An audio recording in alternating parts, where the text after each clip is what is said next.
ভাই, অনেক মসজিদের ইমাম সাহেবরা এখনো মন প্রাণ খুইলা দিনের দাওয়াত দিতে পারে না। তারা দিনের দাওয়াত দিলে নাকি রাজনৈতিক বক্তব্য হয়ে যায়। এখনো বিভিন্ন জায়গায় ইমাম সাহেবদের উপরে টর্চার করা হয়, চাকরির হুমকি দেওয়া হয়। ভাই, এই দেশটা কি স্বাধীন হয়েছে না ভাই? মনে হয়তো না ভাই, এই দেশটা স্বাধীন হয়েছে না। এই দেশটা স্বাধীন হইব 12ই ফেব্রুয়ারির পরে, যদি মুসলমানের কাঁধে কাঁধ রাখা উসমান আদি ভাই যেই কথা বইলে গেছে, ইনসাফের বাংলাদেশ, এখানে ধনী গরিব, বড় বড় ভিআইপি লোক, কোনো ভেদাভেদ থাকবে না। সবাই কবরে যাইতে হইব, এবং আমরা আল্লাহ এক, রাসূল সাল্লাল্লাহু আলাইহি সাল্লাম এক, মক্কা এক, মদিনা এক।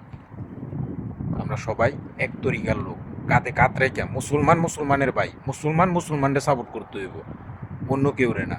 এই জন্য উসমান আদি ভাই বলছে যেন আমরা সবাই ইনসাফের বাংলাদেশ গড়ি, ওনার শেষটা যেন আমরা শেষ করতে পারি। উনি যেটা পারে নাই, যে কাজটুকু বাকি রেখে গেছে, উনাকে সামনে রেখা ওই কাজটি যেন আমরা করে যেতে পারি। সকলেই দোয়া করবেন। ওসমান আদি ভাইয়ের যে স্বপ্ন ছিল ইনসাফের বাংলাদেশ, ওইটা যেন আমরা সকলে মিলা করতে পারি। ভালো থাকবেন, সুস্থ থাকবেন। আসসালামু আলাইকুম।